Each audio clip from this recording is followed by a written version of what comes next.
और अब यहाँ से शुरू होता है वीडियो का वो पार्ट कि जिसको एक्सप्लेन करने के लिए मैं खुद भी सब्र नहीं कर पा रहा।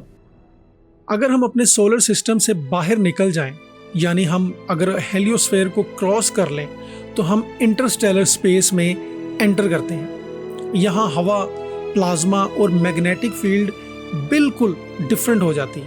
और फिर उससे भी अगर हम दूर चले जाएं तो हमें मिल्की वे के स्टार्स और उनके डस्ट क्लाउड ज्यादा क्लियरली नजर आना शुरू हो जाते हैं। ये वो जगह है कि जहां पर 1977 में साइंटिस्ट के भेजे गए 2 ट्विन स्पेसक्राफ्ट वॉयेजर 1 और वॉयेजर 2 अभी ट्रेवल कर रहे हैं। और इससे आगे क्या है ये आपको अभी पता चल जाएगा। अगर मैं ये कहूँ कि हम इस वक्त अर्थ पर तो एक जगह पर खड़े हुए हैं, लेकिन हम स्टैटिक नहीं है, यानी एक जगह पर बैठे हुए नहीं है, हम रुके हुए नहीं हैं, तो आप क्या सोचेंगे? शायद यहां से आपको मेरी बातें बहुत अजीब लग रही होंगी।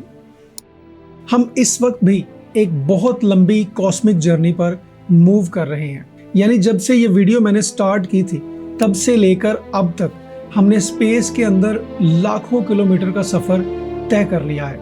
हमारी जमीन हर लम्हा सूरज के गिर्द घूम रही है, जिसकी स्पीड है 1,07,000 किलोमीटर पर आवर।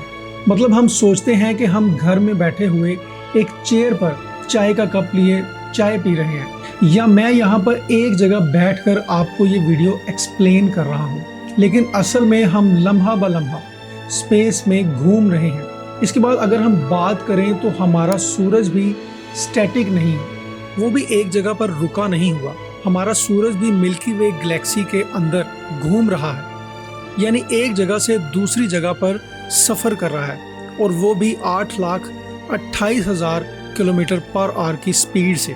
जिस तरह हमारी जमीन सूरज के गिर्द अपना एक चक्कर 365 दिनों में कंप्लीट करती है, जिसके बाद हमारा एक साल कंप्लीट होता है, उसी तरह सूरज मिल्की वे के गिर्द जब अपना एक चक्कर कंप्लीट करता है तो उसको तकरीबन 250 मिलियन साल लगते हैं। इसका मतलब है कि जब डायनासोर जिंदा थे तो हमारी जमीन और हमारा सूरज मिल्की वे के दूसरे हिस्से में थे। इसके बाद आता है तीसरा लेवल, यानी हमारी गैलेक्सी का सफर।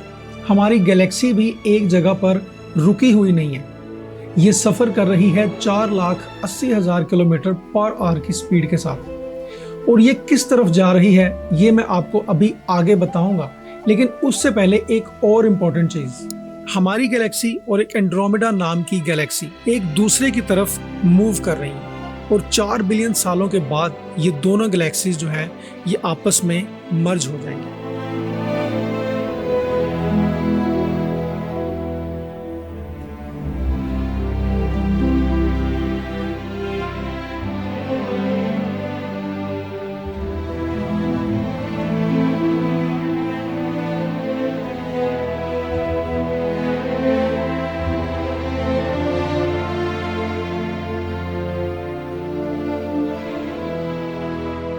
और यहां से शुरू होता है लेवल नंबर 4।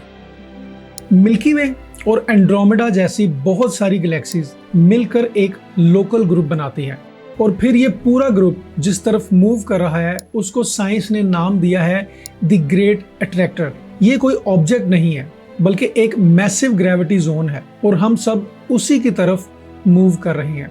और अगली बात सुनकर आई एम श्योर कि आप हैरान रह जाएंगे, हम 2 मिलियन किलोमीटर पर आवर की स्पीड के साथ इसकी तरफ बढ़ रहे हैं। और फिर यहां पर भी बात खत्म नहीं होती, यहां से आगे शुरू होता है लेवल नंबर 5, और इस लेवल पर हम जिस चीज का हिस्सा हैं उसका नाम है लैनिकिया सुपर क्लस्टर। ये कोई छोटा सा स्ट्रक्चर नहीं है, इसके अंदर हजारों नहीं बल्कि लाखों गैलेक्सीज मौजूद हैं। लेकिन एक बात याद रखें, ये सुपर क्लस्टर कोई ऐसी चीज नहीं होती कि जो किसी तरफ मूव कर रही है या किसी तरफ ट्रेवल कर रही है, बल्कि ये सुपर क्लस्टर अपनी ही ग्रेविटी के साथ बंधे होते हैं। लेकिन ये पूरे के पूरे स्ट्रक्चर यूनिवर्स की एक्सपेंशन के साथ स्ट्रेच कर रहे होते हैं, यानी बढ़ते जा रहे होते हैं। और फिर इसके बाद आता है आखिरी लेवल, जहां तक साइंस जानती है पूरे यूनिवर्स का फैब्रिक एक्सपैंड हो रहा है। हम सब एक एक्सपैंडिंग ओशियन में तैर रहे हैं जिसका एंड हमें नजर नहीं आता, और बस साइंस यहीं तक जा सकी। इससे आगे क्या है? क्या यूनिवर्स इन्फिनिट है? क्या मल्टीपल यूनिवर्सेस एग्जिस्ट करते हैं? हम जिस डेस्टिनेशन की तरफ जा रहे हैं उसका एंड क्या होगा?